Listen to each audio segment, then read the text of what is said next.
I'd kill my own boy for 15,000 gold. Not trying to be mean, Jess, but quite a few people told you that Whitebeard was an evil bastard. Sorry, I know there's some people out in Discord land that have a secret love affair with Whitebeard, but I get it. Sorry, sister.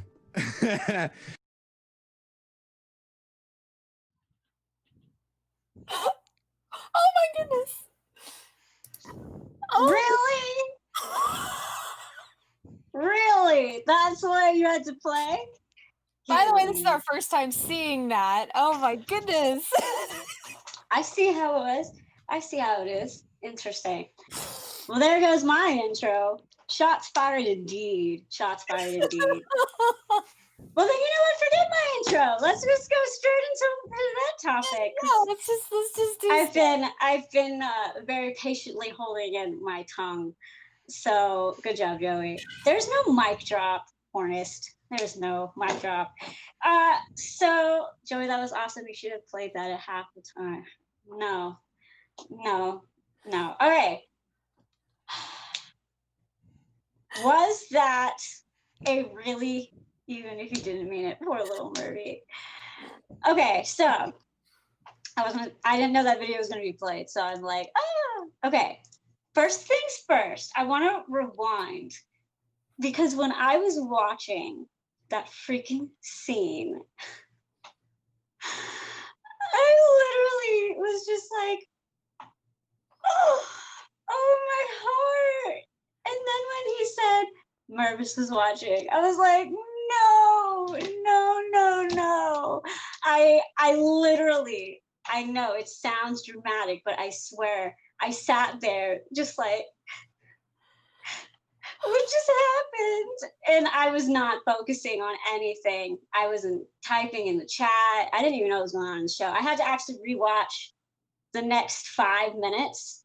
And then I was still like really upset. And then when James was about to give his reveal, I was like, James, I'm not ready emotionally. I'm not ready for this right now. It was hard on me. You felt betrayed. I get that. Well, okay. Here's the thing.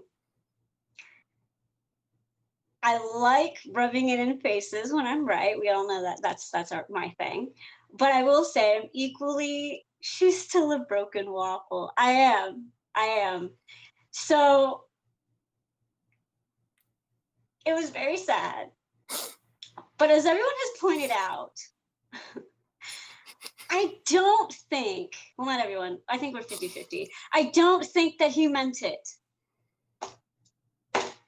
I will admit that I was wrong, because I was very determined that Whitebeard had something to do with why Mervis disliked him, but I was very confident it wasn't a direct, come on. I wasn't directly confident it was about their relationship. I didn't think Whitebeard would hurt Mervis like that. To be fair, he didn't know Mervis was there. I really, once my emotions calmed down from being so upset, because I really was, I really don't think Whitebeard meant it. He's his father. We'll get to you, Morgan. So but James, I calmed down. I mean, it wasn't James, it was Civ. Civ didn't roll a very good perception on this. So he's just, we don't know for sure, but listen, it's still the perception of it. That's what Mervis saw. And then it probably opened his eyes. Opened his eyes? Okay. Okay, guys, seeing that, hold on. Seeing how he treats all of his men, his employees and stuff, whips them daily, kind of a thing, and how he treats everybody, and how much of a scumbag he is to most everyone.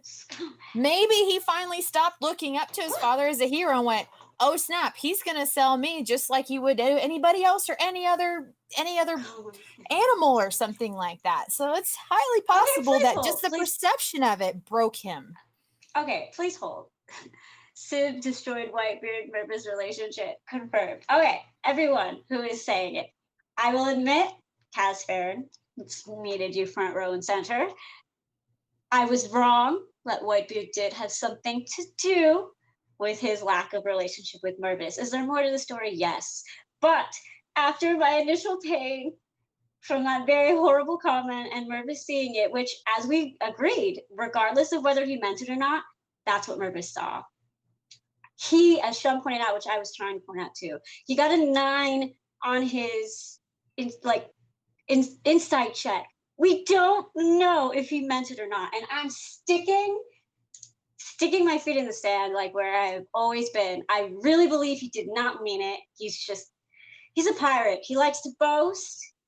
I think he was covering up his weakness. Civ was directly challenging him about, well, would you hurt a kid? He was testing and to see where his line was. And I think that Whitebeard is being Whitebeard and he was doing the talk. I don't think he meant it.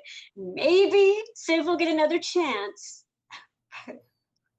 Maybe Civ will get another chance to do an insight roll while going down with the ship. I am. Hear me out. I really believe he did not mean it. Now, Kazfarin, until someone passes his inside check, until Jeff does something else, aka Whitebeard does something else, to confirm that he does not care about his son as much as he thinks he does. Waffle was a great lawyer. I'm standing my ground. I don't think it was accurate. And you can't have your poem back. You can't revise your poem back. And your pride is still in my possession until proven otherwise. But I will, as someone pointed out. I'm going to go down with the ship. And I'm going to take it a step further and say, if I'm wrong, Kazfarin, I will not only give you your poem back and let you revise it, I will write you my own apology poem if I'm wrong. But I'm sticking to it. I really think that he cares about his son. I don't think you would hurt him. There's been proof. Now, you guys have all talked about that while I stepped away. I haven't been on too much this weekend, and I refused to talk about Whitebeard. That moment hurt me. It did. But here's the thing. Here's the one thing that bothered me that no one wanted to talk about. Civ said, well, no point in telling him that Mervis saw. I'm sorry. Why would you not want to tell Whitebeard if that Mervis was there? Does Civ hate Whitebeard that much that he wouldn't try to repair or fix that relationship right off the bat? If my theory is correct, and he does care about Mervis, if he knew Mervis heard that conversation, Whitebeard would have a chance to fix it. Civ wants Whitebeard dead. I understand that. And that's what I'm saying, is his hatred so deep. This wasn't even about Whitebeard. This is about Mervis, a poor 10-year-old boy who just heard probably the worst thing ever. He's not going to try to help that poor kid. I was very disappointed in Civ. I was so disappointed in Civ why he would not say something. And his exact words were, I don't see a point in telling him. Well, I mean, Whitebeard, whenever he says whatever he says, he doesn't want to take back his word. He says exactly what is on his mind. Now, whether or not that's boasting or anything, Civ has learned that Whitebeard means exactly what he says usually. So what's the point in saying, hey, your son just saw, you just hurt your son's feelings? Because do you think Whitebeard would just go gushy and be like, oh, son, come back to me. I didn't mean that. No, Civ has not seen any of that kind of response out of Whitebeard. Civ has seen Whitebeard as whip first, maybe talk later. But did Mervis and Whitebeard need to have bad blood to preserve the timeline? Okay.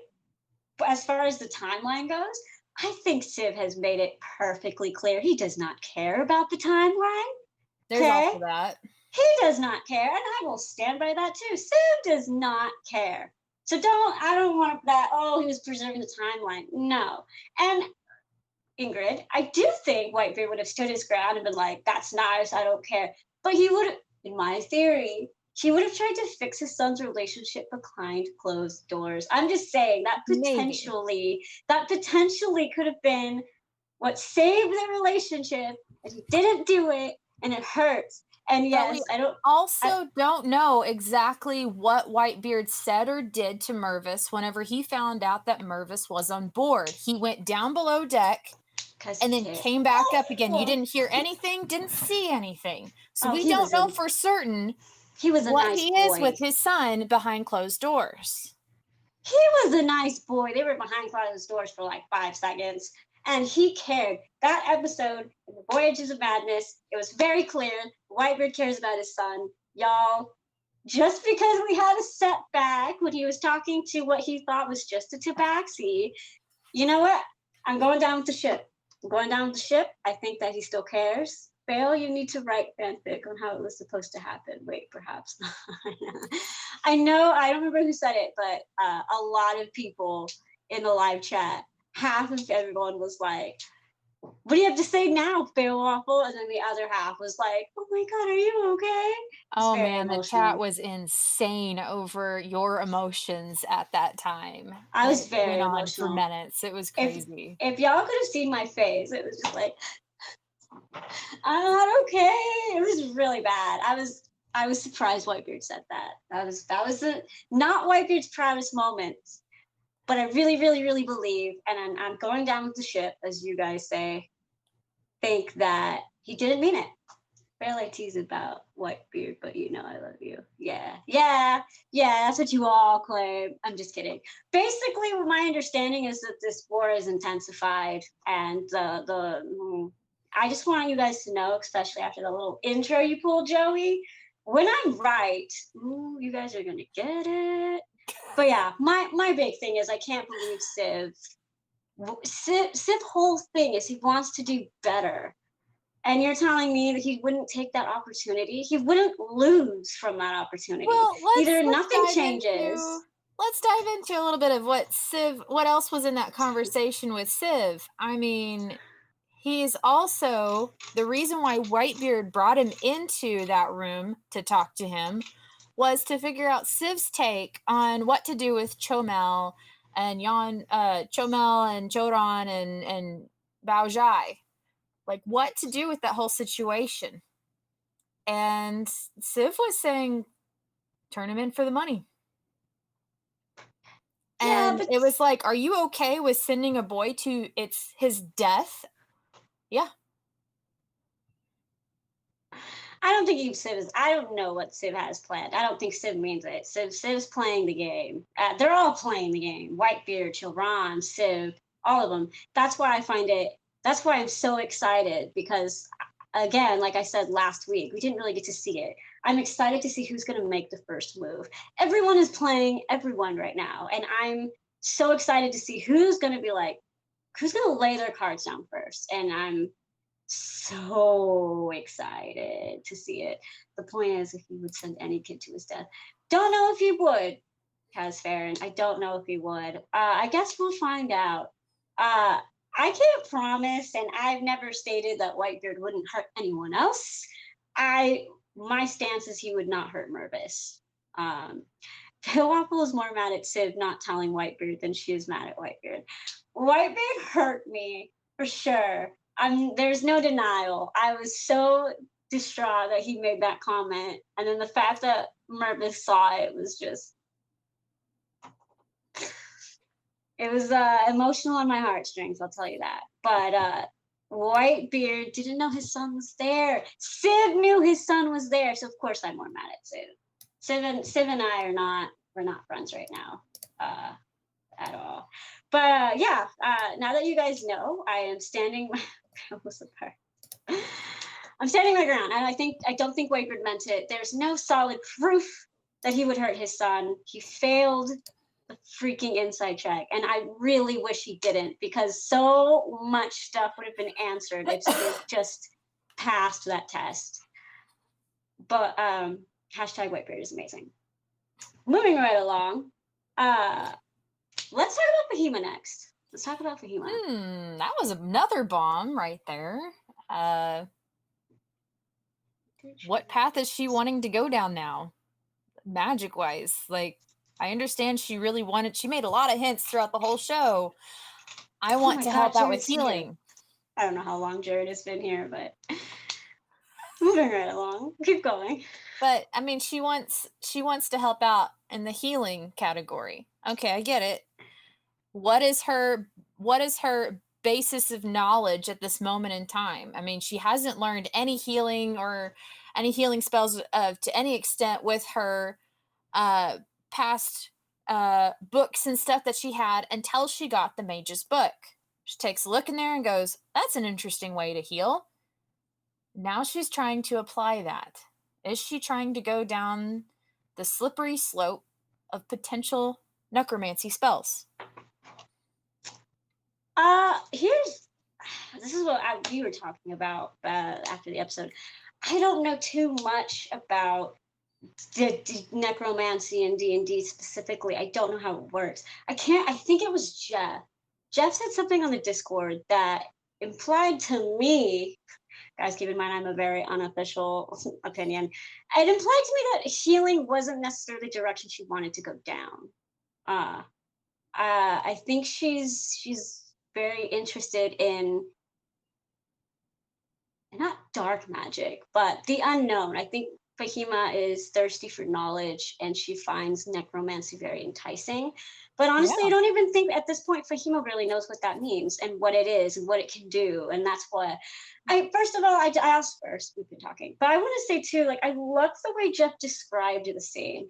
And I will say at first, when Jeff kind of like acted for Fahima, so to speak, I actually was like, oh wait, did he just tell Fahima what she did?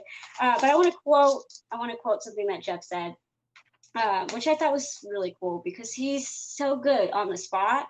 On the Discord, he said that was 100% like on the spot. He said, I was a bit worried about taking over for Jessica and telling her she cut herself. I never want to overstep with descriptions, especially since she is so excellent in playing Fahima. So I'm grateful she thought it was cool.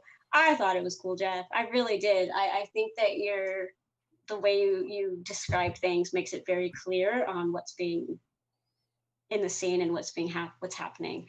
I really loved that scene, just the way he described it, the way he says that she feels and everything, and Jessica was clearly in on it. I'm really excited to see where it's going. I don't know if healing is what she wants. I know she's mentioned that she wants healing spells. I I think, don't yeah, know. I that might think be just a part of it. I think that's a good deal, a good part of it, something to start with. But yeah, maybe more powerful, interesting spells that are maybe possibly more useful for the fights ahead.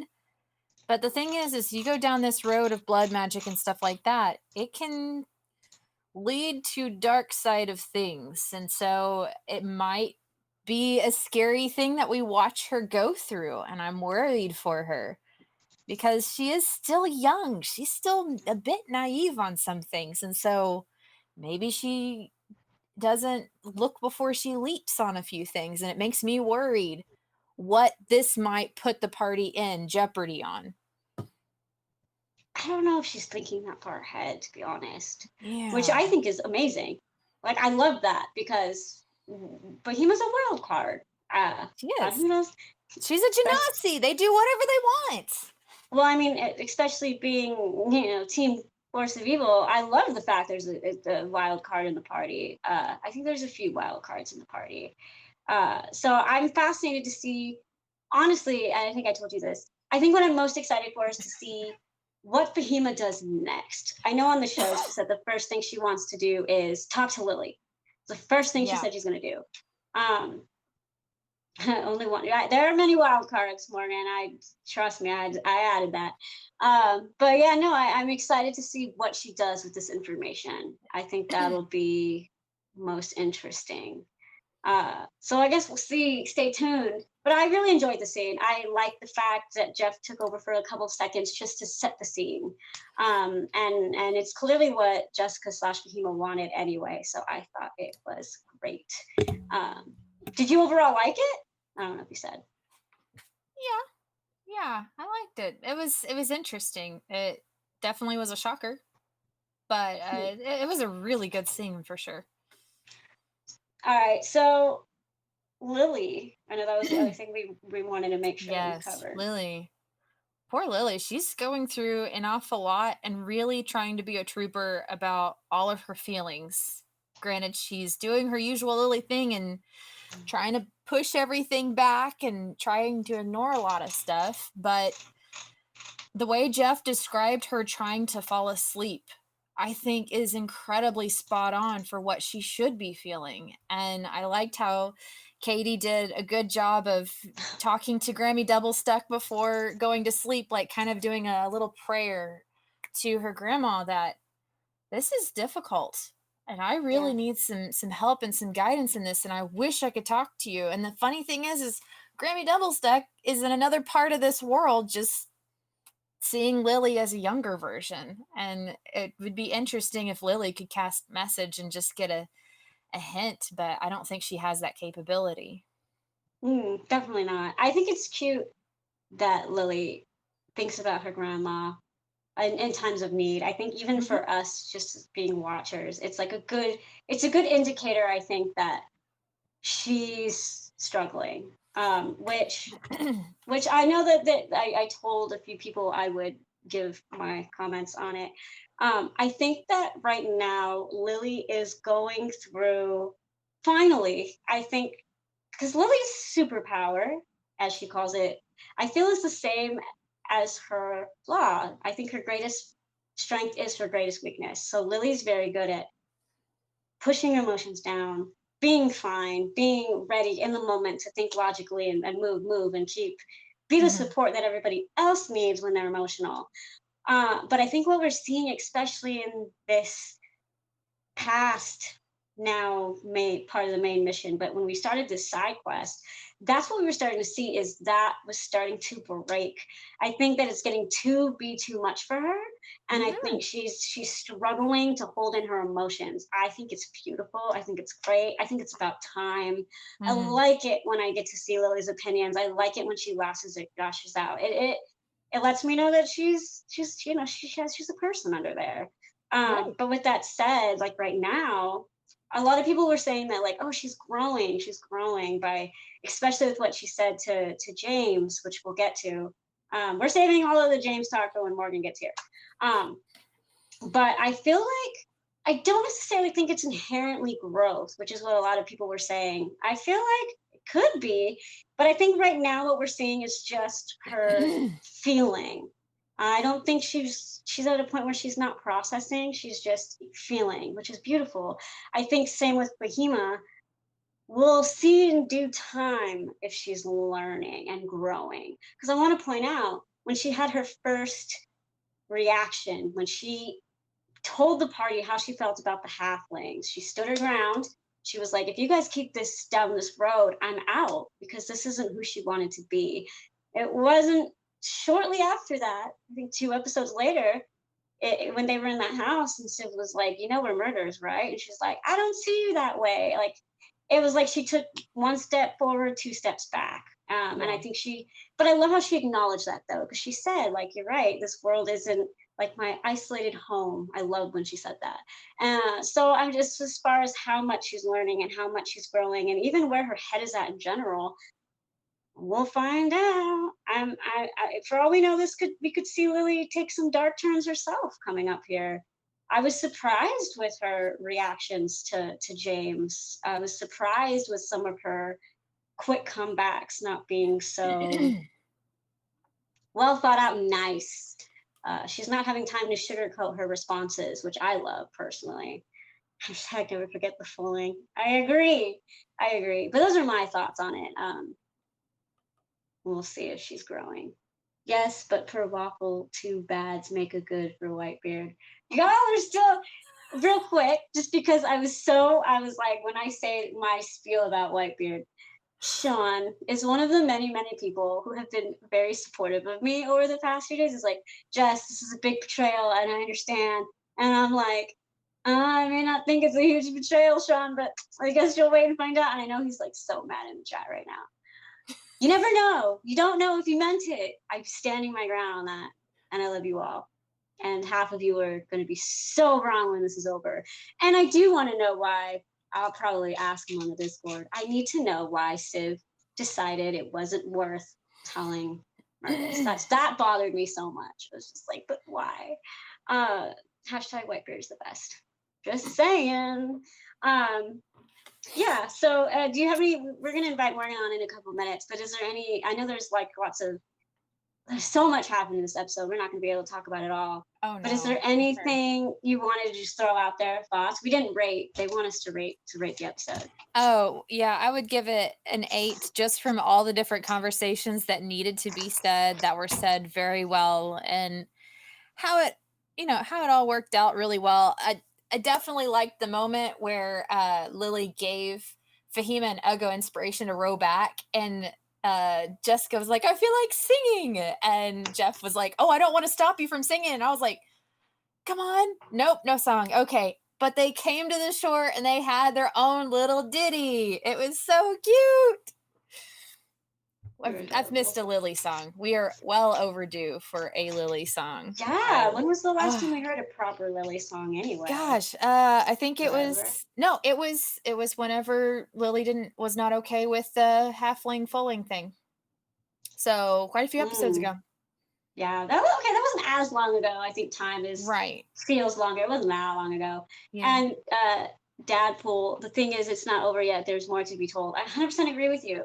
So my goal, one of my main goals in this entire campaign, in case anyone has pinpointed it yet, is I need to know the story between Mervis and Whitebeard from start to finish. It's the only thing I want to know. And I didn't articulate it very well, but that's what I was trying to tell Jeff last week when I was like, remember that, like, ask you anything that you did in October of last year?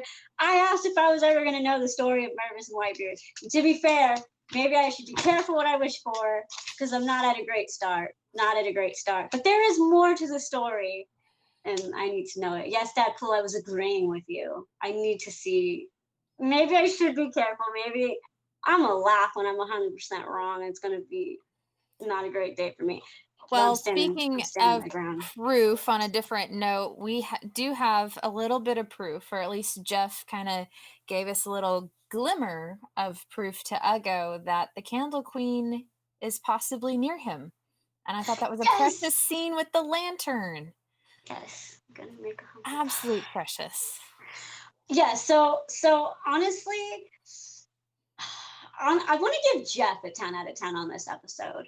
I Did a lot of good work rating on this Casper one. and said, I want to give Jeff a 10 out of 10. His describing, his storytelling, his narrating, his descriptions, honestly, 10 out of 10. He was amazing. I love how he did that with Ugo. It's been getting to him on many different levels that the Candle Queen is not there for him and he thinks that she's abandoned him and all that. So that whole little scene was beautiful and I do love that. I'm glad we mentioned that. It was. I also want to point out there were some funny parts this episode. Yeah. I think I also want to give Ugo / Ron an award to this episode because I'm not a huge fan of comedy when it doesn't fit, but man, Ugo is hitting like the perfect level of comedy and like the comic relief, and he's doing so great. I laughed so hard when he was like, "How do you counter drowning?" I was legitimately laughing. That scene was hilarious. Now I need to know how you counter drowning. That was really funny. Ugo was, and then when he was like, "I'm just gonna fall asleep. I'm tired," and he was like, "I'm gonna fall asleep right here." It was really, really funny. This episode was really hard for me to rate for obvious reasons. I'm not saying it was easy. It was very painful for me. I'm going to give it a 7.9. But I give Jeff a 10 out of 10. I need that to be clear. Jeff's narrating is 10 out of 10. Overall episode is a 7.9. That'll probably make him smile ear to ear, I bet. He did so good on like he did everything. He did a fantastic job. Even though he took a knife and stabbed me in the heart, even his Whitebeard scene was all right. But I agree. I don't remember who said it in chat, but Jared Tip does have cancers, and I understand he hates Whitebeard. Okay, just why? Moving on from my very emotional thoughts. So we've saved most of it for Morgan. If we're ready to bring on the most amazing, I feel I do a lot of surveys on the Discord, very unofficial surveys, and I think Morgan / James is the most he's the member of the party that a lot of the fans identify with the most on a personal level. He's amazing. So let's welcome, with no further, our amazing, the great James Quillas. Are you trying to get me to cry like right at the start, basically? Yes. Is that, oh man. Oh yeah, so I don't know if you know this, Morgan, but I am the unofficial survey taker. Pollster, census taker. Yes, all exactly. Of this. You have a ton of titles, I'm sure, but go ahead. Yeah, some I like more than others, but yes. Yes. And you are, I'm not even joking, I would say 70% of people said that they relate to, identify with, and like James a lot. It blows my mind. It's no secret that there is a lot of me in James, and so to kind of put yourself out there and like that, and have it reflected back at you from people, and basically say like, I get that too, is the best. So yeah. Yeah. Well, for me, and I know this is, I'm using this time to personally talk to you. Go ahead. No, please. It's your show. I think for me, James is, I think the reason we relate to you so much is because, for me, this is my opinion, I feel like you're the most human, literally and figuratively, obviously. But it's almost like you took a real person from this world and shoved him in this fantasy amazing world, and like these are raw, real emotions that again, this isn't, you don't seem like a character, you don't seem like a fantasy hero, you seem like a normal average guy with normal average feelings, and that's one of the reasons we relate so much. It's beautiful. I mean, that is what you just described is fascinating to me. That when, it was coming up with the idea of a character that I could play for a longer campaign like this, it was kind of, that relatability, that closeness to contemporary feelings while still feeling appropriate for the time and place that's the good stuff, man. And the fact that I think Jared pointed it out early on in private outside the show was literally like, I love that you're the only human in the group, but you're the most messed up. And it was like, yep. I was like, yes, nailed it. And it was, I think it all sort of started about like, I like characters that aren't what they seem on the surface. And I said this earlier today, where it was like, I like playing characters where James, I think the first time you'd meet him, and if you met him in real life, you wouldn't even give him a second thought. You're just sort of like, oh, whatever, that guy. And then you start finding out more and more about him. And they're like, what is his deal? And the truth is, he doesn't let you in on his deal for a long time, and for 51 episodes, for what his deal exactly is. And so I found, especially early on, everybody's responses to him ran the gamut of like, it was just, and I found that, and I tried not to get defensive. But because sometimes some of the takes were way over, it was like, wow, I didn't expect that. But it was, it was really interesting to kind of let people's minds run with what was going on with him. And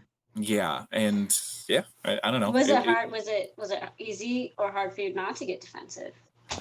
Sometimes what I would try to, Sean Patrick can attest to this. I was going to single him out, but I let you do it. Sean and I have had many discussions about James, and the only things that I would push back on was, I'm like, I will always, you draw your own conclusions. The only stuff that I would push back on is if I felt an action had been misinterpreted in terms of, or not even that, if it were like, that's not what James did there, or some, I think I was accused once of using suggestion way more than I do, and I'm like, I've used suggestion 3 times, maybe 4, Oh, and I've had it since 4th level. I've had it a long time in our game, and I haven't used it that many times.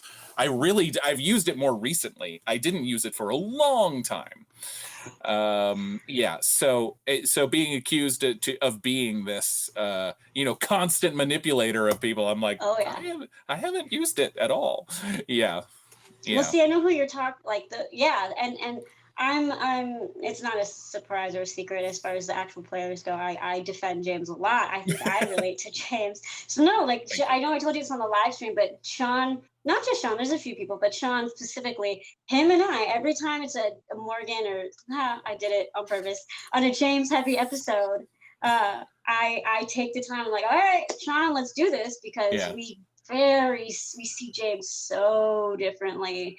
Well, and James is sort of designed to challenge people's ideas of warlocks. And I think James was built, to get into spoilers a little bit, James was built off of, very much so, there is a line in the player's handbook about warlocks, about Great Old One warlocks, where sometimes the Great Old Ones don't even know their warlocks exist. Don't even know, they may not even know you exist. And I read that and I was like, that's interesting. How could you make a deal with something that doesn't even know you exist? And like so getting a credit card. They don't even know you exist. Exactly. You are nothing to them. So it's, James kind of hacked the system a little bit, thought he was, and something I've been saying about him for a long time is that he's not as smart as he thinks he is.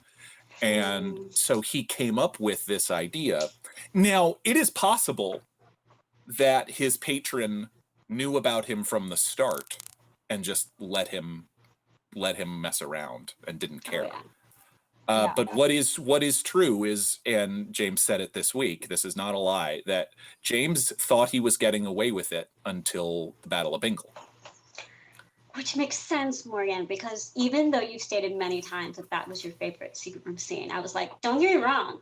I've stated many times very openly that your secret room scenes are some of the best in my opinion. Thank you. But I was like, I'm missing something. There's a reason I don't know that he likes that scene so much. And it was more about the aftermath. It was more about everything. And that was, I think, the only time my wife texted me at the intermission, "Are you okay?" because she was like, people are legit worried about you in chat.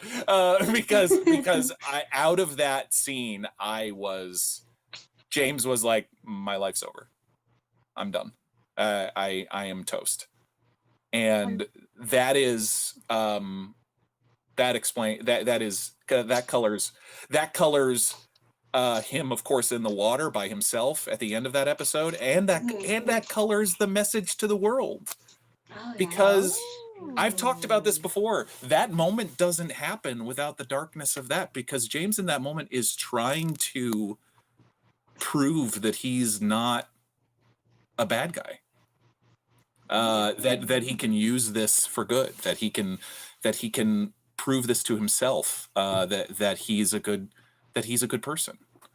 And so that moment of maybe the best thing he's ever done wouldn't have happened without the darkness.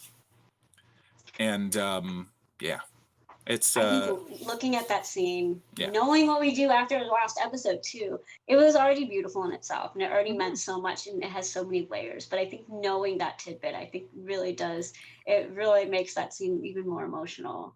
Because you're right, for James, that was such a big deal. It is. That was you making a stand.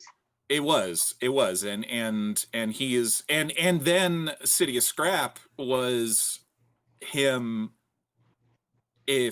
After the Deep Reef fight, when James literally felt like, as I said, like a stick of dynamite with a fuse lit, standing in the middle of his friends, like, if he's like, well, I can't keep doing this if I'm going to be a danger to them. So literally, like, you're either gonna kill me, patron, or you're gonna do this my way. And he's bluffing. He is absolutely, he's taking a guess in that secret room that it needs him more than he needs it. because it is true that he found it at the bottom of a pile of dusty books. It is true that maybe this thing had been completely forgotten, and now it's wrapped up in this whole massively important thing with the Wardens, and it is only wrapped up in that because of James. So it was very clear chess move, power play on James's part to say, you want to stay involved in this game, you need me, don't pull that again. How does James feel right now? Terrified.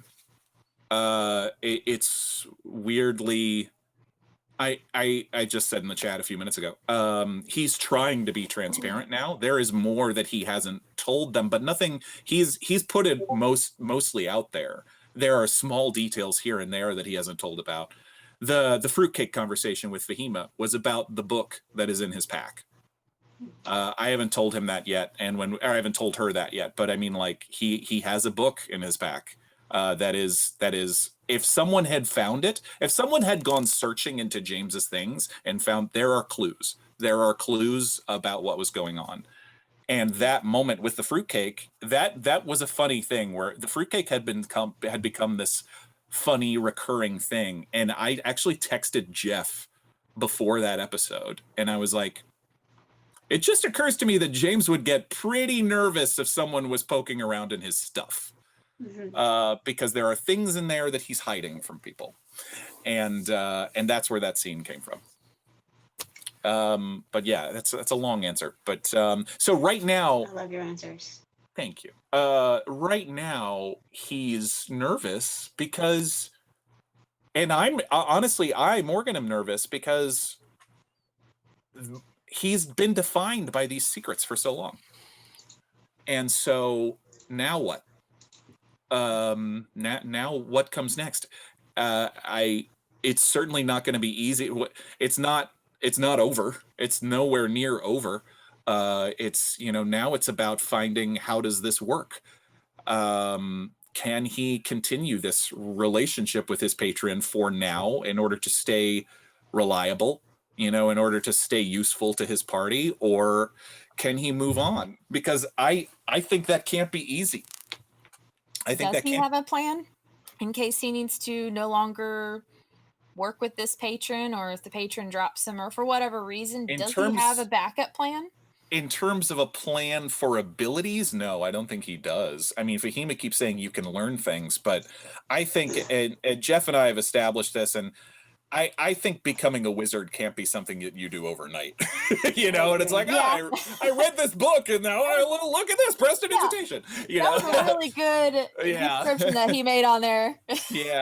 And so, and I'm not gonna lie, Morgan, if that happened, I'd be very upset. A wizard now, I would be very upset. It would feel so cheap. It really would. I come from a place of always wanting something to feel earned in terms of story, in terms of character. And so, that turn can't be that easy. So James is terrified to lose the power that he's got, because now he's been thrown in the middle of this, thunderstorm, in the middle of this storm with his friends, and his friends depend on him. But I mean, I forget who it was. There was somebody in the Discord who was like, it would be amazing if James could become a ranger fighter. And I was like, I'm like, I love that you think James has that much talent for fighting stuff. That, like, what has he shown you that he can do any of that? And whether or not he's right, James said it. I said it this last week, which is like, you didn't see me before this. I was a nobody. And again, he was just a human dude, and that's, and so now how true that, so he can't even stay upright, as Melchior says. That's right, he has serious balance issues. Which is funny, because James's dexterity is not that terrible. I just always seem to fail those rolls, which we wouldn't know that. No, you seriously couldn't tell. I fail stealth rolls and dexterity saving throws all the time. I just seem to roll poorly. Since you mentioned that, we will circle back, I promise. But I want to take a second to say that for me, I think that's one of the things that hurts me about James is the fact Hmm. that this is a personal thing. This is a Jessica thing. Please. It hurts me when people are so low on themselves, and Mhm. James is so low, and it hurt. My goal for Morgan, ugh, that's too mistake addict. Uh, my goal for James personally, I will be content if James gets more confidence, respect, and appreciation for himself as a person. Like that's my goal for James. Now I'm gonna get emotional because every time he Oh. says things like last episode where he's like, Mahima, I'm a nobody. I'm nothing. It really touches me here, and I'm just like, but he's not. Mm. And the weird thing, That's my thing. So if I know that you, I think you even said it was okay. Someone was throwing out back when you gave your reveal about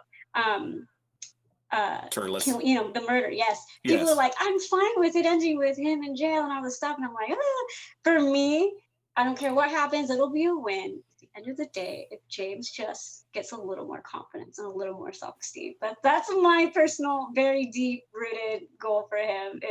Really, it affects me every time he says something like that. It's just like, so I do have a question. Whenever he did the Bingle is safe again, he was Mhm. trying to essentially prove that I did a lot of good things with this bad magic. Mhm. Every time that he mentions that, kind of name drops them. Hey, I'm the voice that was in your head. Anytime he does that, is he also trying to kind of prove back to himself that I'm doing good things here? I know I seem like I'm probably we're a sketchy group right now, but Yeah. we really are good, and so that gives him just a little bit of I don't know, jolt of good feeling whenever he needs that for times where he feels insecure. That's a good question. I think it is a constant proving to himself that he needs to do that he can use hunger of Adar for good. That he can use this like really dark stuff and do good things with it. I do think that. I mean, I'm trying to remember specifically of those other moments where he sort of name dropped it, as you said. And sometimes it is purely for this could be useful if they this could be useful to us if we just cut through this and go like, hey, remember that was us. And I do think James's confidence, if you will, that does show up in times now, almost always comes from a recklessness and a kind of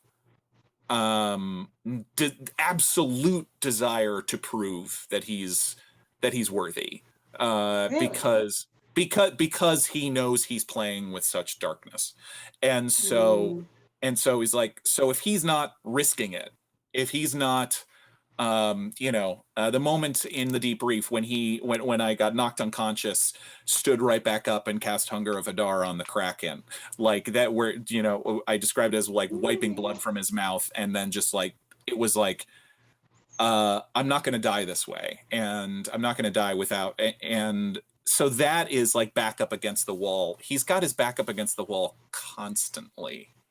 Yeah, well, don't misunderstand me either, Morgan. I think James is more confident than I've described. But it does come from a place of insecurity. You're absolutely right in that it comes from this place of he doesn't believe it himself, and so he's constantly having to say, to show it to himself and to show it to others. He feels the need to.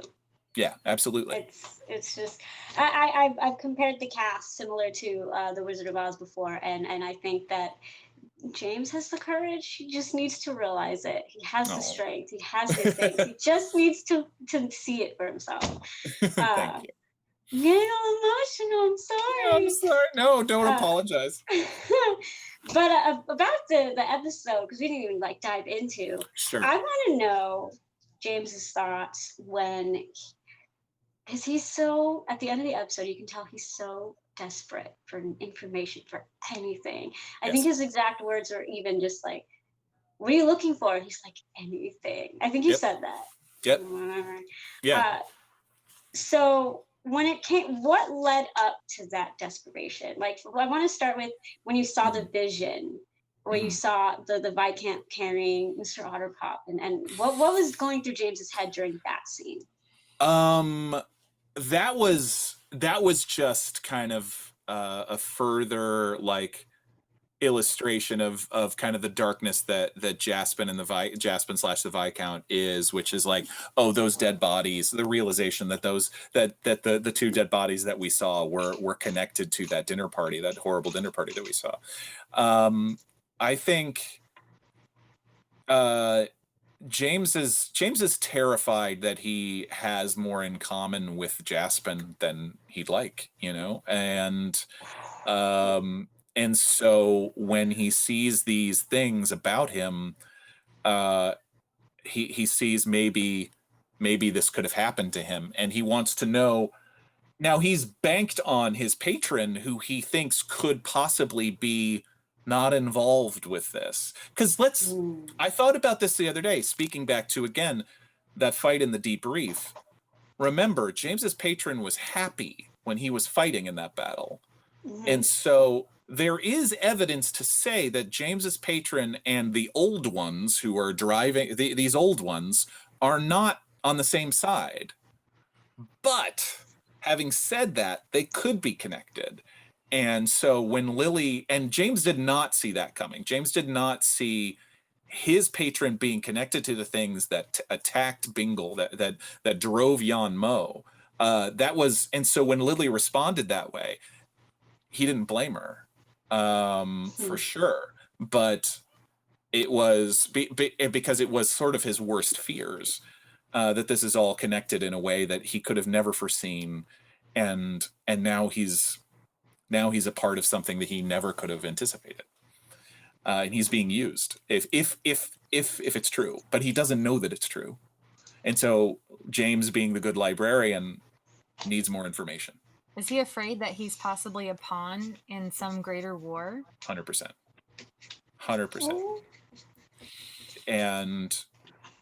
And he, the idea, the core idea behind James was that, yeah, he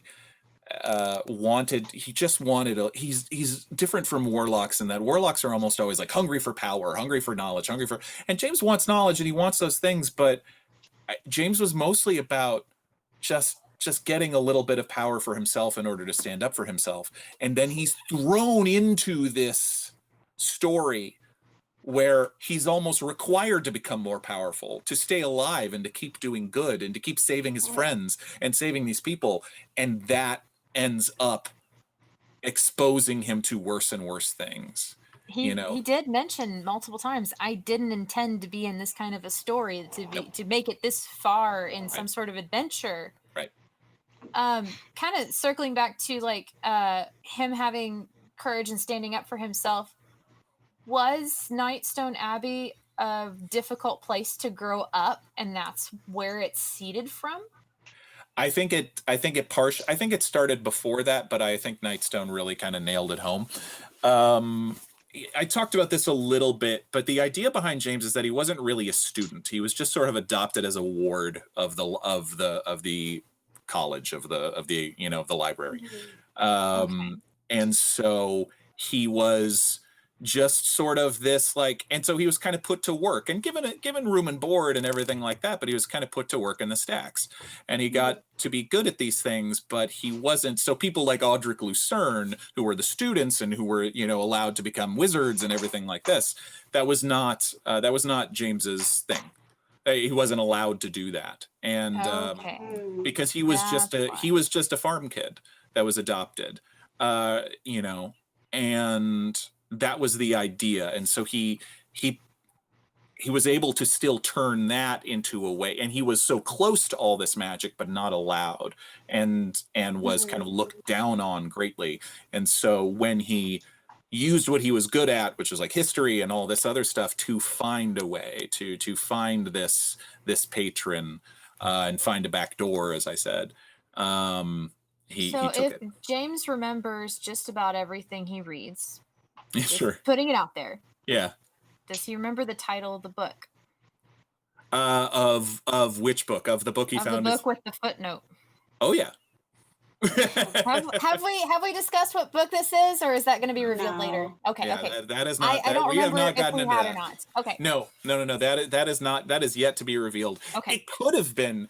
There were so many things that could have happened in Turles that didn't, and I think it was Brandon Nerd is talking about going through a watch through, knowing what you know already about James and how many there are. And I will, this isn't a tease to get people to rewatch episodes. There are a ton of Easter eggs. There are a ton of things of little moments that was like, oh gosh, if you really know what's going on with James there, the moment at the end of the library chase when James almost Eldritch blasts the thief off the side of the wall.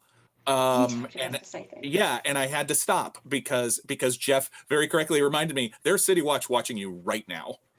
And everyone else was like, oh, moratorium on magic, can't do it. And I'm like, yeah, and James is wanted for murder, and none of you know that. But they don't know James is wanted for murder, though. They didn't. Well, No, the cops they don't didn't. either, but also Yes. they know that someone, and they know, if James is taken into custody and all that. If they start fishing, they're going to find something. Exactly. Yes. But where does James stand on that issue now? Does James have, right now, in James's thought, does he want to come clean? Or I think he's James that far in the feels. back of his head right now. I think James feels terrible about Jorel and about the other people that are suffering under the moratorium of magic, and that's the biggest problem there. I think he can rationalize the killing of Thad Yelmings, who was, not a good person, but also the fact that that James sees it as other people suffering for a crime he committed is bad. And that is going to need to be addressed with James soon, for sure. So would he do what is necessary to make things right, or is he going to try and find a way to make it beneficial to him, but also get people out of trouble that don't need to be in trouble? I don't know. Yes to both. If push comes to shove, would James turn himself in? I could see that happening. And then Misty step right out of that jail cell. I mean, right? Maybe cast suggestion on the guard. Pardon me. My term ended 5 minutes ago. Right.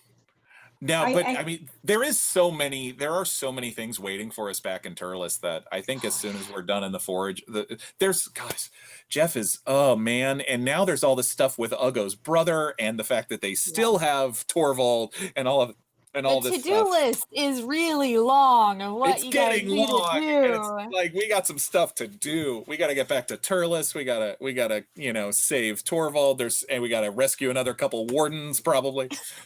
Yeah. All in a day's work. Pretty much.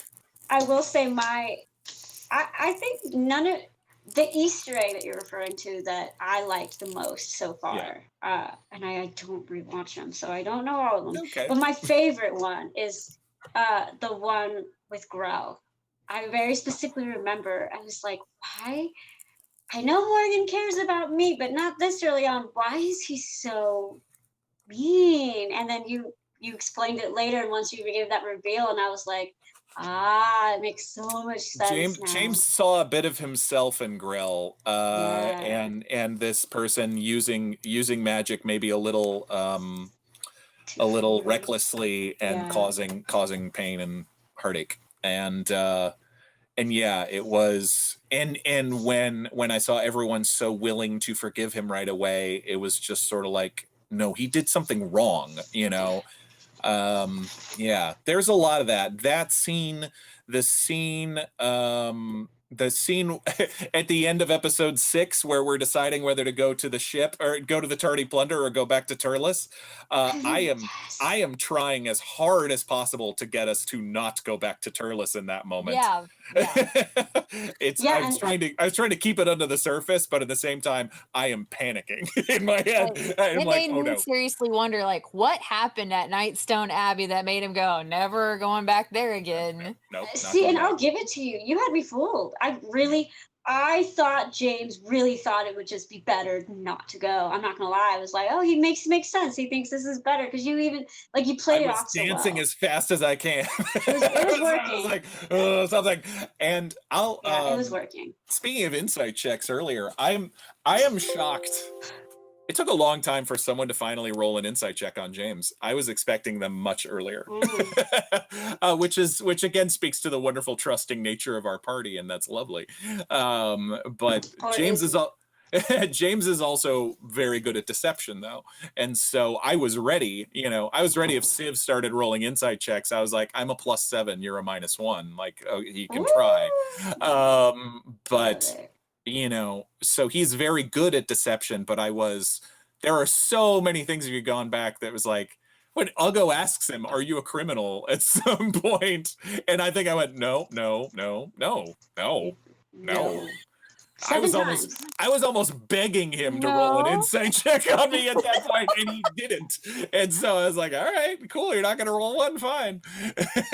But I think that's, again, it goes back to you're so good at playing these emotions. Like that moment, even though now we know, you could have just totally been playing the awkward guy. Like, like it was so well. It's so well done. It's again, his deception doesn't come from a place of like silver-tongued, like excellent liar. Yeah. It more comes from a place of like you wouldn't suspect him. Yeah. He's awkward and unassuming. Yeah. I would have rolled an insight check on you right then and there. And that's fine. And you would have been right to. Yeah. I'm honest. The time you stumped me was that debate scene of whether to go to church or not. I was 100% fooled. I was just like, he's this logical guy. And I think I just want to find reasons. I was like, you would have got away with it if it weren't for the amulet. You would have got away with it. That's what true. I was like. At a certain point, I even think when Jeff said the amulet says go back to the scholar, I was like, come on. Then you gave a clue, because after, as Morgan, you were like, Jeff, like you gave a hint that like, man, and I was like, I wonder what that was about. But that was a clue. I've been writing down some of the questions in chat because I'm trying to get better not interrupting people. Sure. This is an interesting question. Why did I'll rephrase the question a little bit. Sure. How come James asked the lady of the house what she wanted with the Viscount? That's what I want to know. I don't entirely know. I think James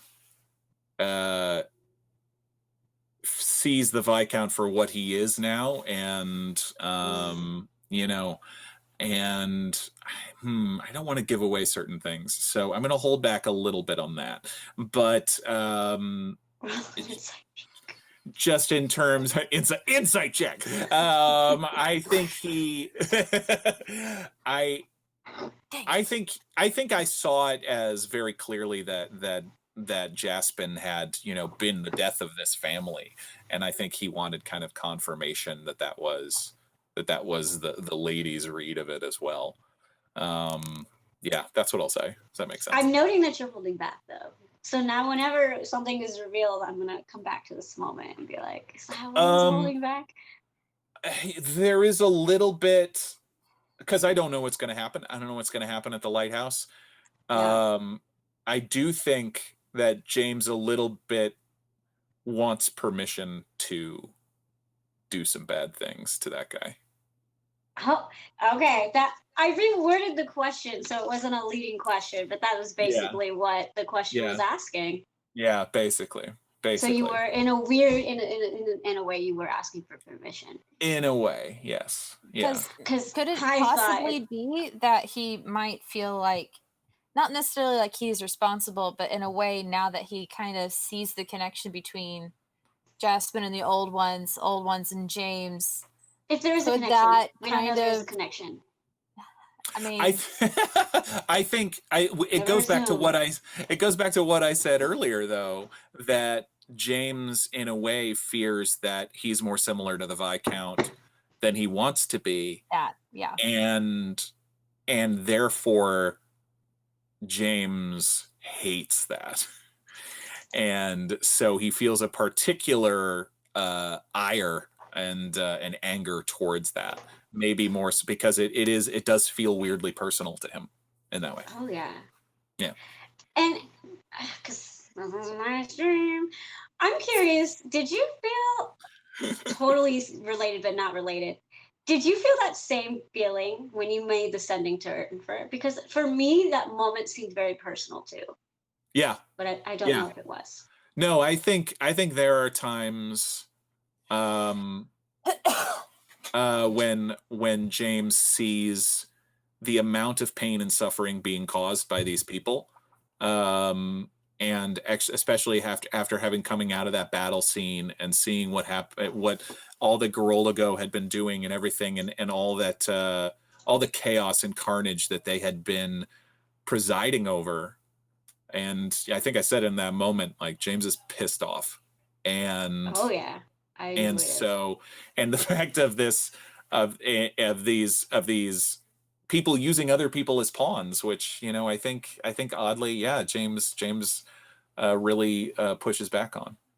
Yeah, I think it's going to be interesting. I guess I'm trying to think back to that moment. I mean, it was really hard to hear how responsible they were for so many things. And having just come off that battlefield where Fahima almost died, where Civ is now like an emotional mess, and all of these people are dying out there because of some meddling that this jerk did. And so at that point, yeah, James got his eye on you. You got a target on your back at that point. Yeah, I love it. Mentioning of Civ, like, how does James feel now about Civ saying, if we go through this madness thing again and it gets me, just end it? Mm-hmm. That's a big deal. He didn't really say that to James, though. He said it to Ugo, he didn't right? say that to James. Oh, Ugo. Oh, but I'm sorry. no, it's an interesting question though. But James, I don't think is aware of the question. But I thought about that. I mean, I probably would have just banished Civ again, as long as there's like, because then there would have been at that point there would have been an agreement to do that. Whereas before, when James had to do it, banish. right, when and knowing, and also it was because that was the first time I'd cast it on bad guys, but it was the first time obviously I'd ever cast it on a friend, and I don't really know. I played it as James doesn't totally know where they go, and so having to kind of push him into a pocket dimension or whatever for a minute felt really bad to do that to Civ, especially when Civ just stabbed me, you know? And so that would feel very different than if all right, Civ, to save you right now, we are going to do this. Is this an agreed upon? Okay, cool. Bye. You know? Mm-hmm. So I think James would obviously try to avoid that. But it is different. That is different than what James said at the end of the episode, where he says, if you look me in the eye and you see someone else and you see, you know, you don't see your friend there, because James is terrified. He knows he's given over at least partial dominion of his head to this thing. And so I don't know where this road's going. So we'll see. Yeah, and I set up. Someone asked me before. I think it was Chaotic Brain did. Who you know where James sort of came from. I built 90% of James, and then the rest of it was Jeff and I together, kind of putting him in the world divine and how the context of that worked. And so the rest of the dominoes have been mostly about Jeff, and letting Jeff, as I've said, handing Jeff the bag of hand grenades and then letting him do what he's going to do with it. That's a beautiful analogy. Thank you. And hot potato. Exactly. But there's the moments of where I don't know what's going to happen. And when as I've gotten the award for being the person who texts Jeff the most out of game, it really is moments about that to make sure that, because James's backstory is so important. And so I just want to make sure that he and I are ultra clear on things. Yeah. I warned him that I was going to probably drop that bomb this week because I did because I felt like it was time. Right. 2 That episodes. was really good because then Jeff would have had a hard time as a DM going, okay, and now we're going to this. Like, Right. that's I don't think really he awesome would've. that you did that. Now I having said that, actually going through the episode, in the first half of the episode, I was like, maybe not. I don't know. We'll see if this feels right. We'll see if the moment presents itself. But Jeff did not tell me about all this stuff about the old ones. And so as all of that kept building, I was like, oof, pressure's on. And I wanted the moment to feel right. And I wanted it to feel driven for this moment when he would finally be forced to come clean. And that moment happened to be when he was worried that it could be causing this damage, and endangering everybody. And so that is what took it to the moment of like, all right, James needs to come clean. And because so much of it is about scaring off these people that he cares about, and sure enough, look what's happening. Lily now doesn't know how she feels about him, which James certainly hates, but James doesn't doesn't falter those feelings. And I, Morgan, am kind of glad because it makes it feel more real. And him coming clean about Thad Yelmings and people immediately forgiving him, I was like, okay, and that was such an interesting thing. It was like, oh, these friends are so accepting, and they see the good in him even when he's done bad things, and now they're ready for the big truth, and the big truth is a much harder pill to swallow, and it maybe means that he shouldn't be your friend anymore. I don't know. And so he's terrified because I don't know where the road goes from here. None of us do. I know. And I have ideas. I think I said earlier today, I have ideas for James. I have ideas for James's arc beyond this, but I don't know. I just say, and I'm remaining open and flexible to anything. So we'll see. What is James hoping to work through? How is James hoping to work through this with Lily? Because Lily's obviously seeing some sort of connection with this, and understandably, maybe she doesn't want to be around James anymore for whatever reason. How is he going to try to work through that with her? Obviously, he's still hoping that they'll still keep their friendship intact, but that's a really, really hard hurdle to go over. Sure. I think at least for now, he has to kind of put that in her hands, and not kind of force a hand one way or another, because again it comes back to James's guilt and it's not lack of confidence really, but it's sort of like, if someone says, James, you're a terrible person, he will say, yes, you're right. I'm a terrible person. I know, it hurts me. Thank you. And so if Lily were to choose to say, you need to leave, James would probably leave. Would he come back eventually, or try to come back? I'm just kidding. I think that we'd have to leave that up to the story. Yeah, I agree. Oh, my heart would a chunk of my heart would disappear if James ended up walking away into the sunset.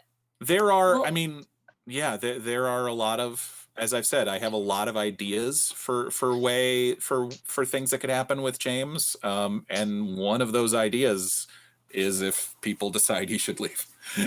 Well, I would leave that to them. But yeah. I like the fact. Not gonna cry. I don't want him to leave. Not gonna cry right now. Oh. Well, I was gonna say, Can't according to do the it. non-official survey, a good chunk of the community would be upset. But I agree with you. I think if it happens, it happens. I think that I really do believe even in death, it could serve the purpose for a storyline. And James dying would be very impactful for a lot of people. Not saying I want you to die either. I'm No, saying me neither. I No, like no. I like the fact that you're letting it happen if it happens. I love that. Yeah. It's organic. It's beautiful. It's what makes the show special. Yeah, you have a lot of I have a lot of ideas, but literally it's I'm gonna see what feels right and what feels earned in that moment. And yeah, no, and I said this on the Caffeine Channel interview earlier where we were talking about, because they asked, what if somebody dies? And I was like, of course I don't want to die. I don't want James to die. I'm super invested in his story at this point. But there is absolutely part of me that is like, but if James dies, that would be so fascinating to see what would happen to Fahima, what that would do to Fahima, what that would do to Uga, what that would do to the whole party. And so there is the storyteller pulling back in me, seeing the forest for the trees, going like, oh God, can you imagine the ripples, what that would do? And so there is a world where I'm kind of like, I don't want it to happen, but also I'm like, oh, I'm so curious what would happen. Yeah. 2 more questions for you, if you don't mind, sir. Yes. I don't think it would be me if I didn't ask you, and you seem to have a lot to say in the chat. Where does James stand right now with Lil Mo and Choron and all of them in the picture? Where does he stand with his thoughts on Whitebeard right now? I don't know. I mean, I think Whitebeard is a little bit, pardon, Jessica. I think Whitebeard is a little bit of a useful idiot to James. Sorry. Okay. By that I mean he's Whitebeard's gonna Whitebeard. We need a t-shirt. Whitebeard's gonna Whitebeard. Which is always as by the way, it's like you've never talked about a good person. Like there's always like in interviews or anyone, but it says like when you ask like a baseball player talking about a teammate or something, it's like Johnny's gonna Johnny, and they're like, that is code for that guy's a jerk. And by the way, Mervis is gonna Mervis. I'll say that about both of them.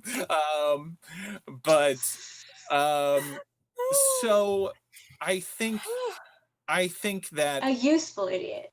That's how. Well, but also James is sort of, he does believe that if Whitebeard dies, there's a lot more put into. So he needs to keep him around, but he's annoyed by him. Of course he is. Of course he is. He's James. Of course, they don't get along. But so I think Whitebeard needs to be kept in check as far as James sees it. But for the most part, he's also predictable. Whitebeard's gonna do what's good for Whitebeard, and so that makes him predictable, and that makes him fine. WB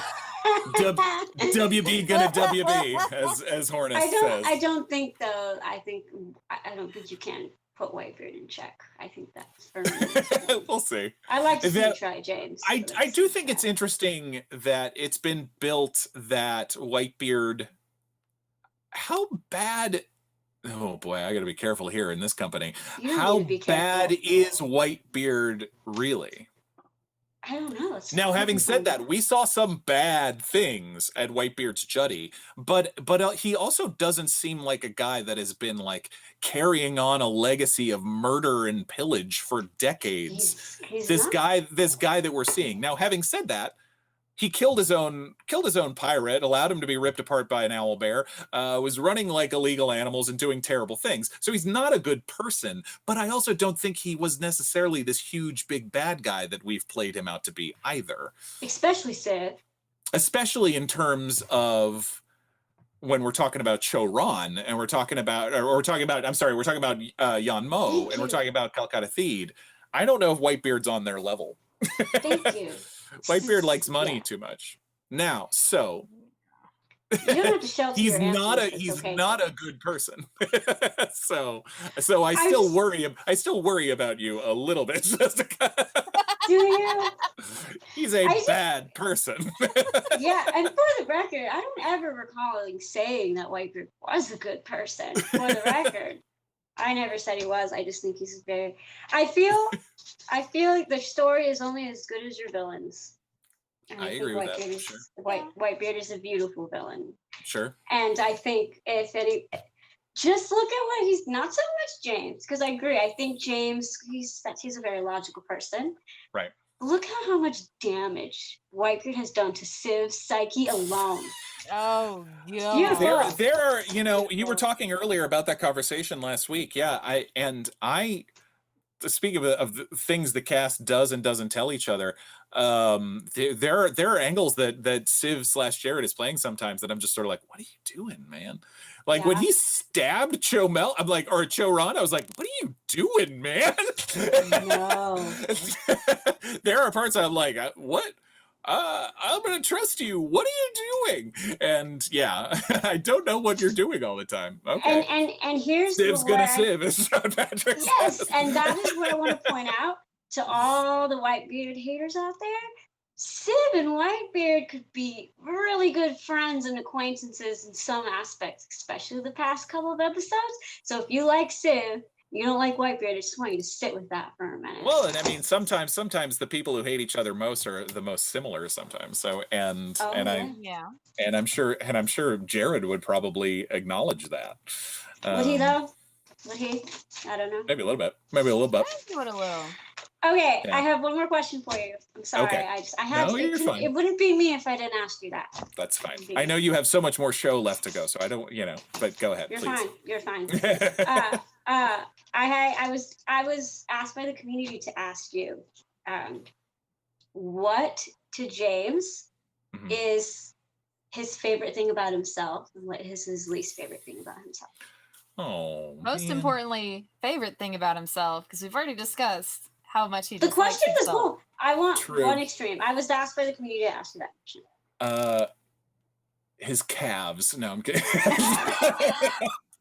Yes, Are they look at sexy? these lovely calves. I have good. Think I got. I'm not gonna lie. While you're thinking, I did not know James was so tall. So was it like 6 episodes or something? You were like, oh yeah, by the way, he's 6, whatever. And I'm like, oh, so instead of this, I need to think that. Okay. He's tall and skinny, but his posture is bad too. So yeah, I think in my first description of him, it was like he's a person that is used to making himself look small. Stop making me sad. I'm sorry. No, you're fine.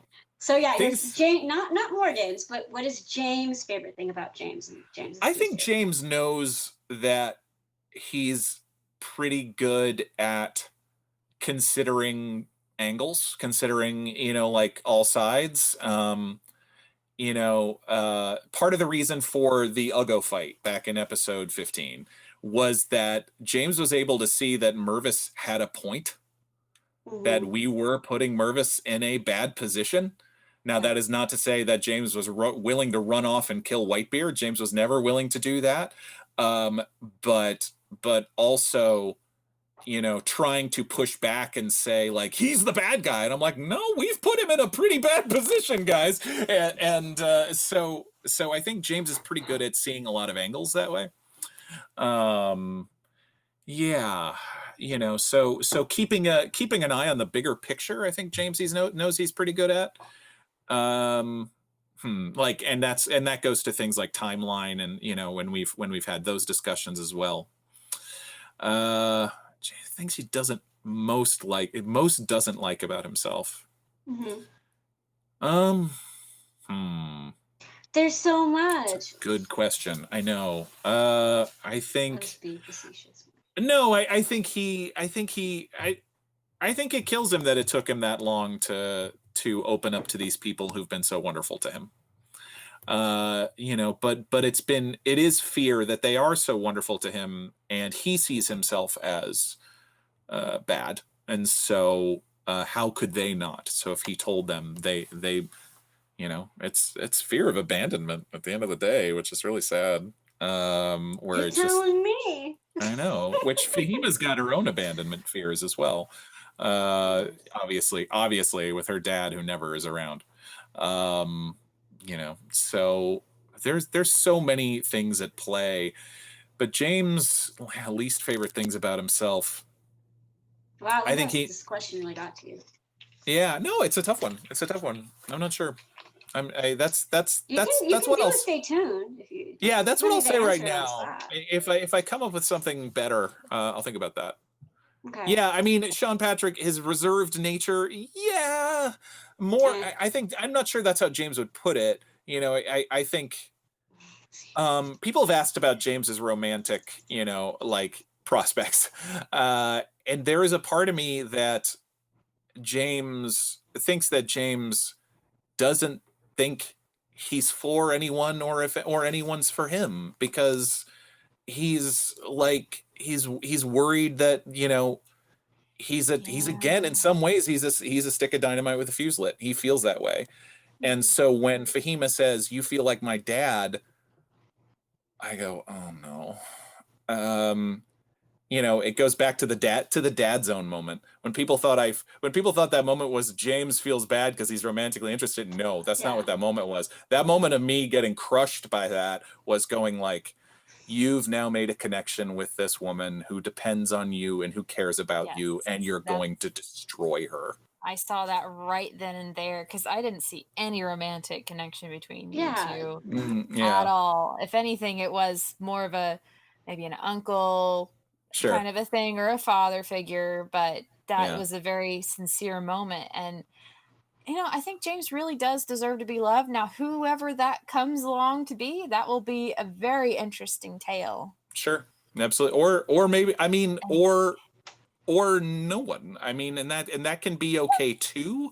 That can be okay too. It's, you know, I have said James could be asexual. I don't know. It's a thing. And so now, having said that, but that doesn't mean that he can't have, you know, like a full life that way. And people love their ships, and so, and I'm not here to deny people the ships, but also I don't know. We'll see. Stay tuned. Yes. I will. There's always Maud. No. Oh no. God. No. Not Maud. Not Maud. Not Maud. No. Yeah. God. It wouldn't feel right if we didn't let you off the stream. Being someone who we all know I have a huge fan for, it wouldn't be right if I didn't ask you your comments. Apparently, he asked me to, and I think it's fair for you to give a little shout out to your #1 fan, and who apparently is your Lord and Savior, Lord Grain. Oh, Lord Grain, who's just the absolute, who's the chief apostle of the James Quillas religion, who occasionally worries me that he's going to murder me someday because he's so obsessed.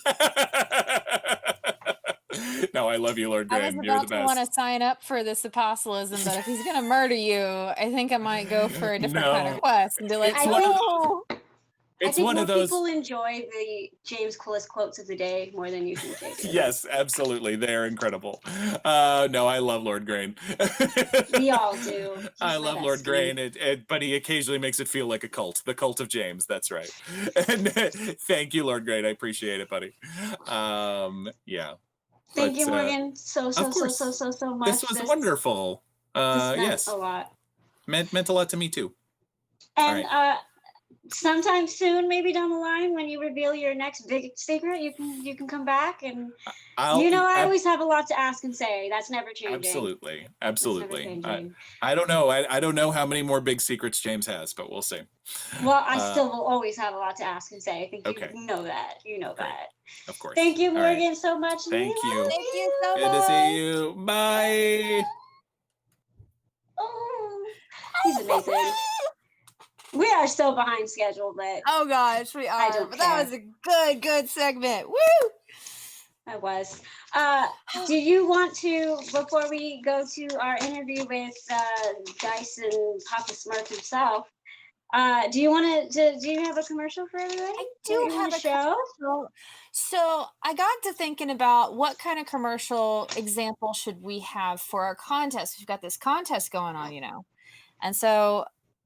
Jeff made a piece of story come full circle, and it was about the birds. So I made a commercial, and thank you to Gorbin Played for his awesome video editing skills. And he made this happen. So cut to commercial. Bedtime stories are treasured by many children. As a parent, choosing the right story to lull your little one to sleep can be difficult when their interests are in pirates and adventure. Their minds begin to wander and become excited, making it difficult to fall asleep, thus taking an exorbitant amount of time for a nightly chore of bedtime.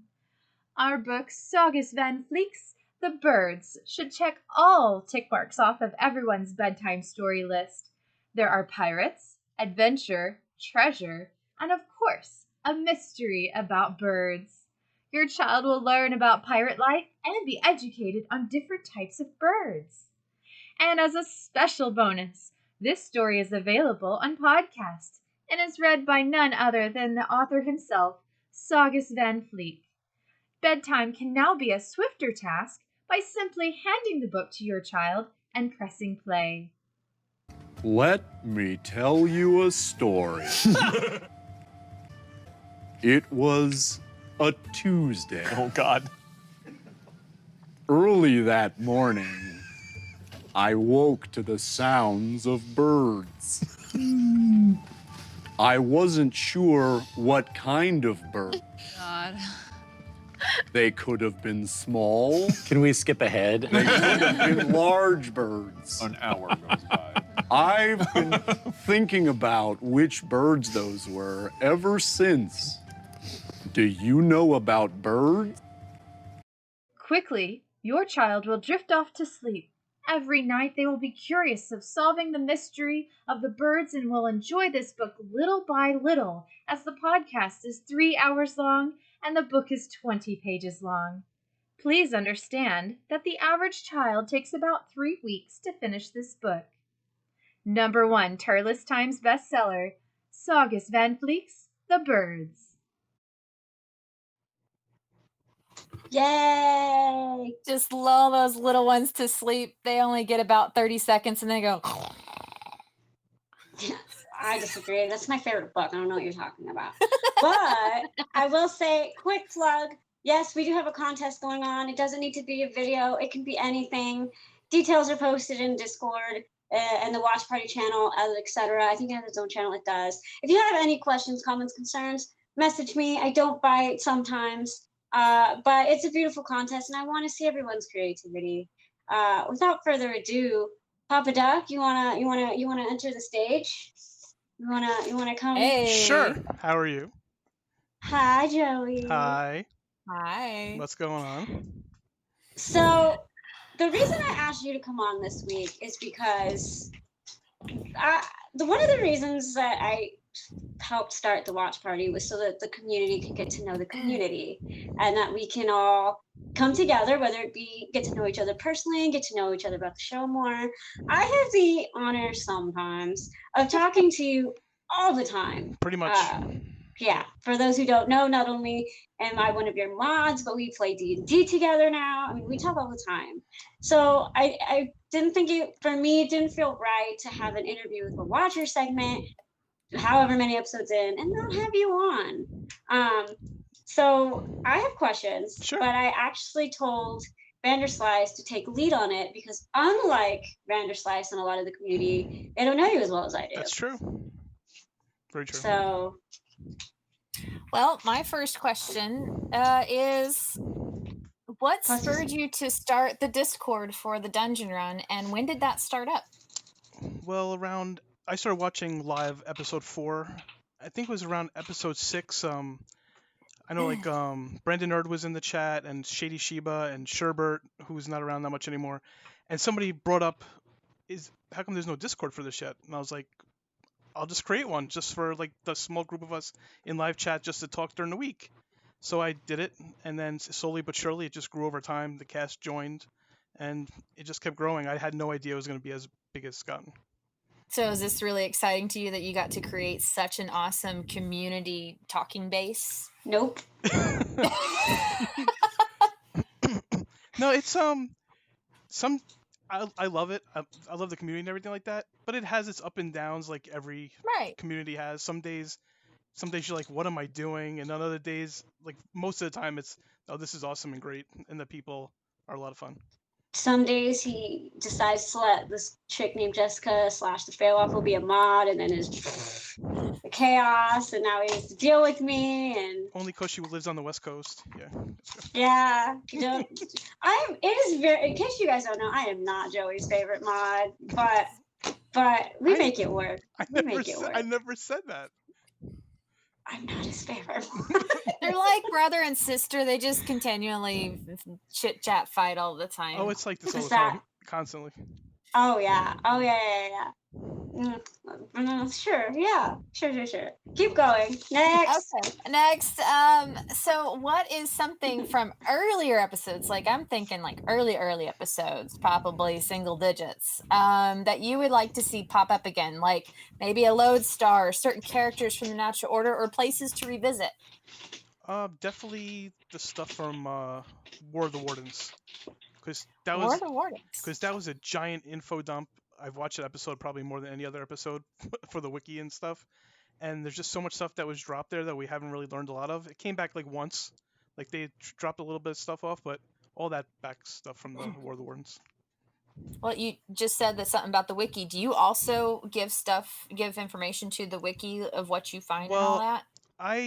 For a while we had a bunch of people. I didn't plan on it, but I was in charge of like getting people to like update stuff on there. And people were going through, mostly Sean Patrick was going through the episodes and like breaking them down into a spreadsheet, and people were updating the wiki and stuff. I update a lot of the stuff on there, like the episode guides and like the main page and stuff like that. My goodness, Mr. Techman, he's got the Discord, he's got the wiki, and he does the behind the scenes for the show. Like, it's way too much, man. It's way too much. We really, really appreciate all the crazy amounts of work that you put into anything that's fan based for this show. Thank you so much. Well, at least for that's why you have us. Yeah, exactly. At least for the Discord, I have tons of the moderators that we have are great, and they've helped a lot. And thank you to the moderators. You guys really have a lot of work cut out for y'all. Yeah, they do. The community's great. And even though I'm a pain in Joey's butt, he knows if he needs someone to do something wiki Discord wise, he knows he can call me. I messaged Sean.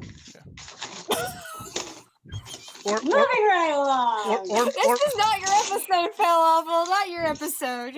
Or Meg, bombarded left and right here. Or Cameron, or Abe, or Brandon Earth. The mod that hasn't come on in 20 years. Exactly. Yeah. Also, your little video, cute. Thank you. Cute. I will get the last laugh. I gotta thank Corbin Plate for helping me out, because I was having some video problems yesterday, getting me some of the clips. So we'll see who has the last laugh. I definitely think Joey and I are the epitome of good versus evil for sure. Even in a lot of like our talks and our mod talks and D&D. Yep. I was gonna say in D&D, it's funny. I know nobody knows, but right now in our D&D game, Joey's and my character are not getting along right now. But it's beautiful. It's very organic and natural, and it's crazy that I can actually say like I've always this whole time I've watched the show, I've always been like, well, as a non-D&D player, and I'm like, oh my god, I can't say that anymore. I technically play D&D. True. It's exciting. This show got me into D&D. Yes, that's what I was going to ask you is, how did this show impact not only you getting into D&D, but how you play D&D? Well, I knew about D&D for a long time. I'm into board gaming and video gaming and all that stuff. I played a lot of video gaming when I was younger, but I never got to play D&D because there was like nobody to really do groups around here. Right. So I heard about Critical Role. I tried watching a few episodes. I've seen a thing here or there, but I saw the Dungeon Run because I heard Jeff talk about it on /Filmcast because I love movies and he's on there. And I started watching and I got hooked. And for the longest time, I played a couple of solo like things of D&D. And then once the pandemic started, I was like, we got to try to get like a game together because there's not much to do. So we ended up starting the group, and we've been playing for like a little over 3.5 months now. Why have I not been invited to play? I just would like to put it out there. It's all the mod. It's a bunch of the mods. It was a mod game that we started.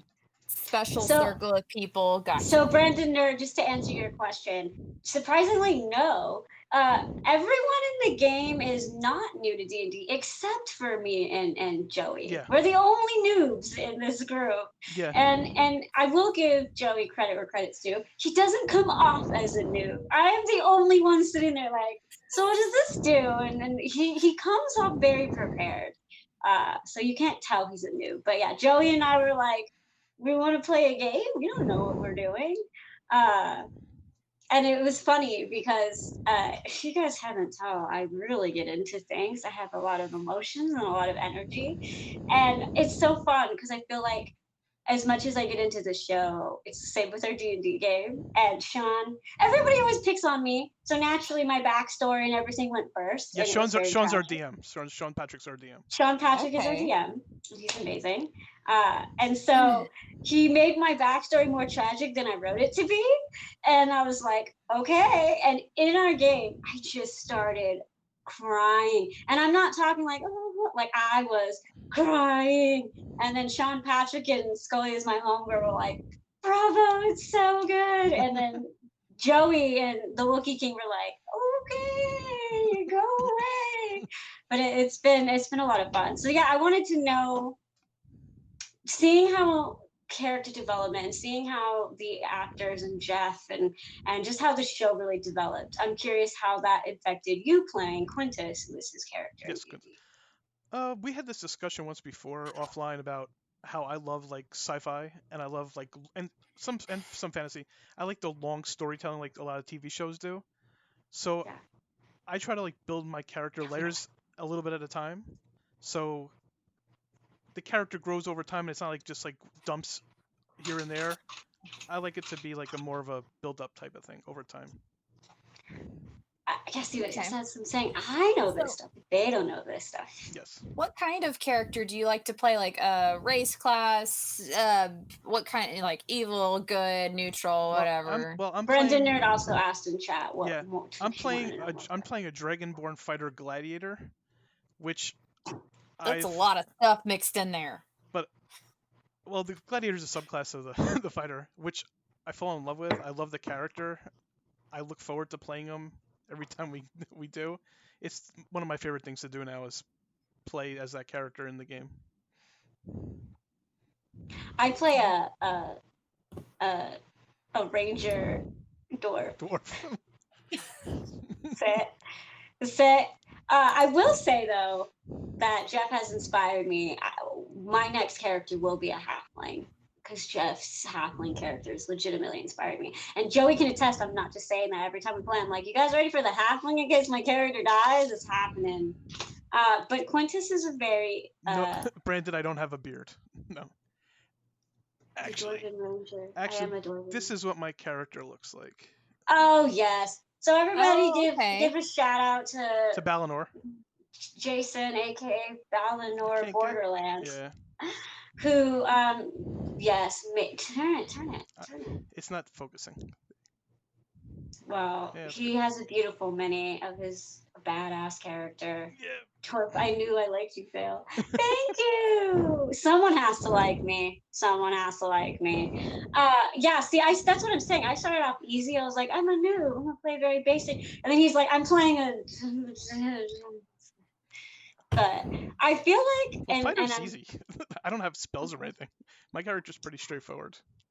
but I do feel like, I really feel like this show, especially the way, like kind of you said, like the long haul stories. I think this show definitely has impacted the way you and I play our Yes. characters, and True. I think it's beautiful, and I think that it's something beautiful, and I am currently hopefully working on like recaps for our thing, but I love how I didn't know too much about D&D before this show, and I didn't want to play until Jeff. I just think this is an interview. Why doesn't have you, Philip?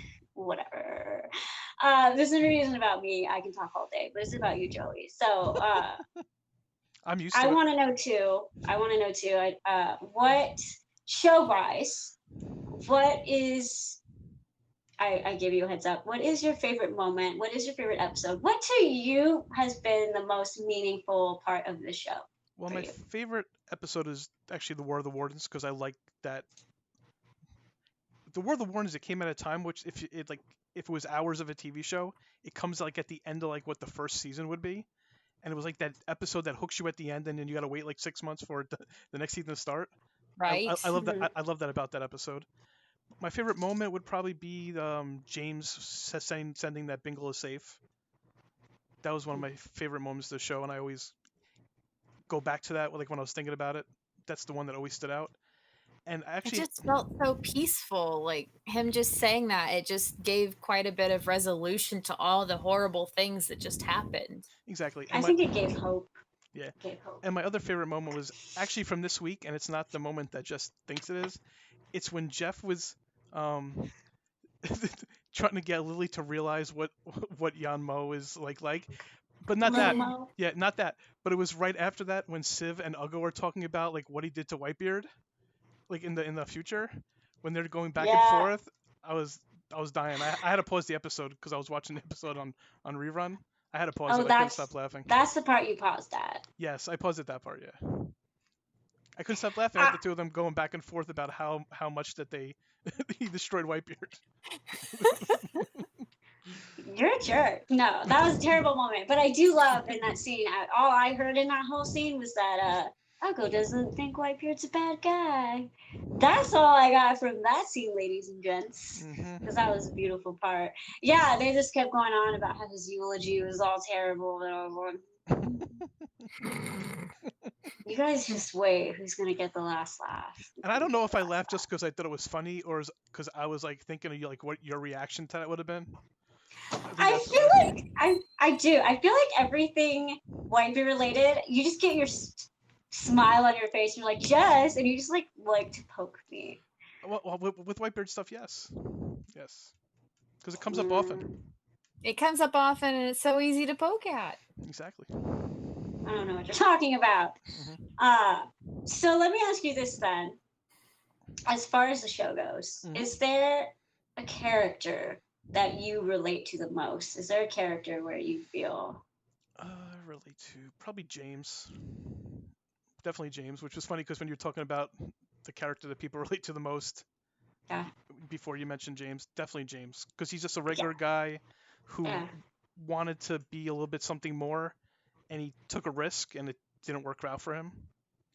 So probably. I'm not joking. I survey the Discord on my own time. It's just what I do. I think it's fun.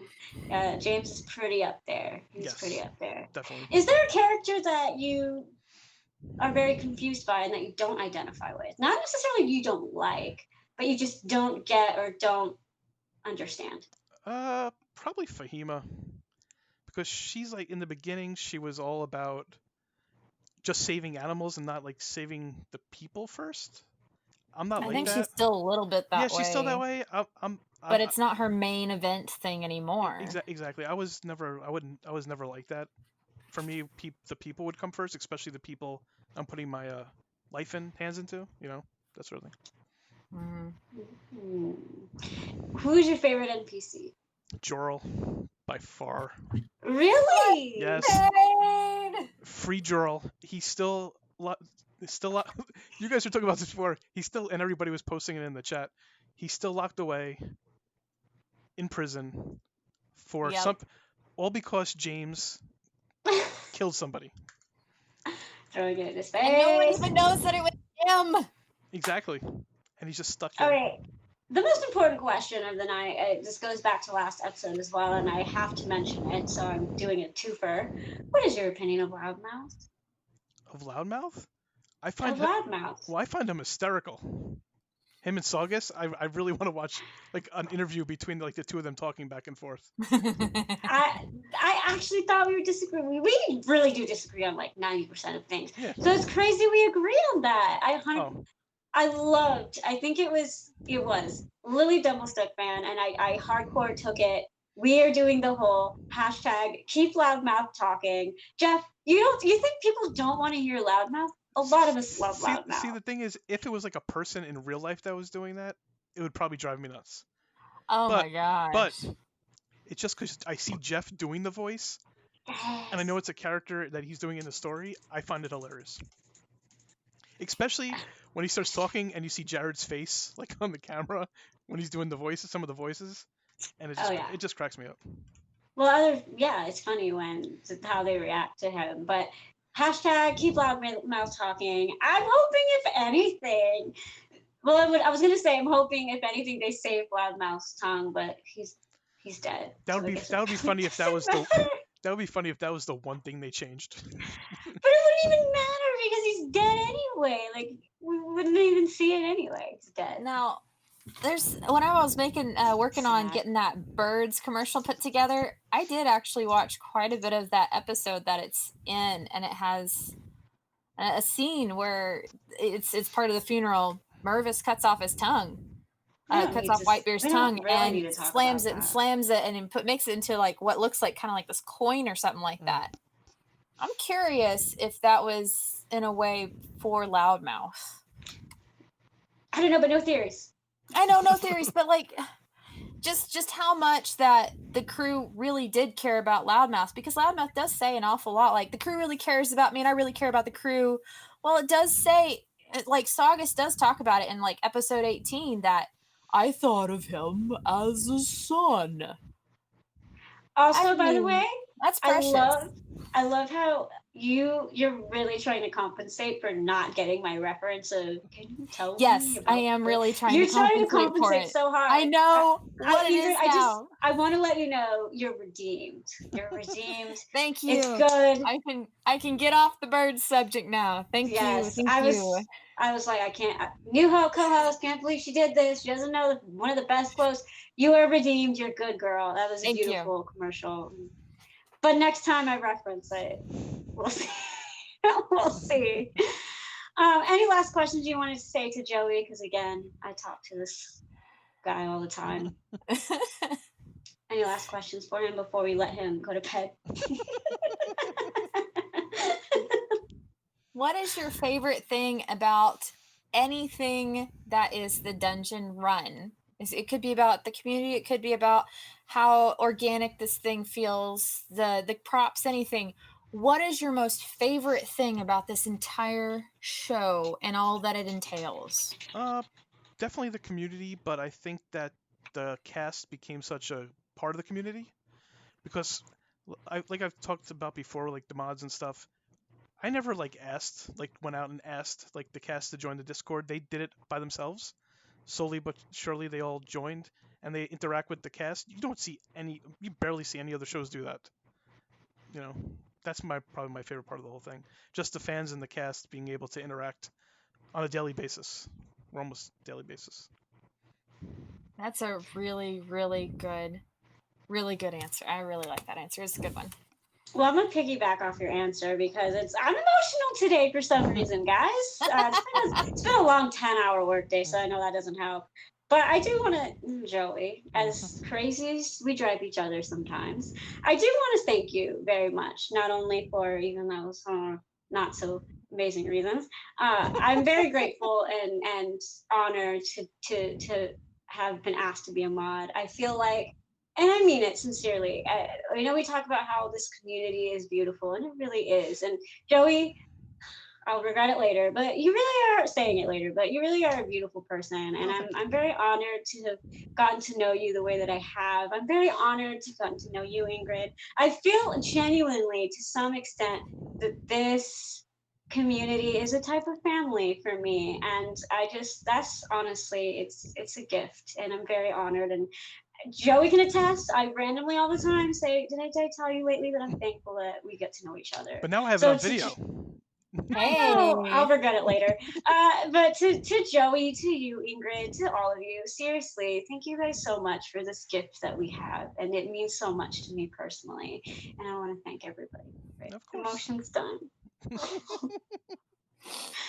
So with that said, I think that's a good way to end the show. Seriously, guys, I really hope for all of us, it's not just a phrase and that we put it into actions. Guys, at the end of the day, humankind, be both. I know, he did the heart, he has to let us go.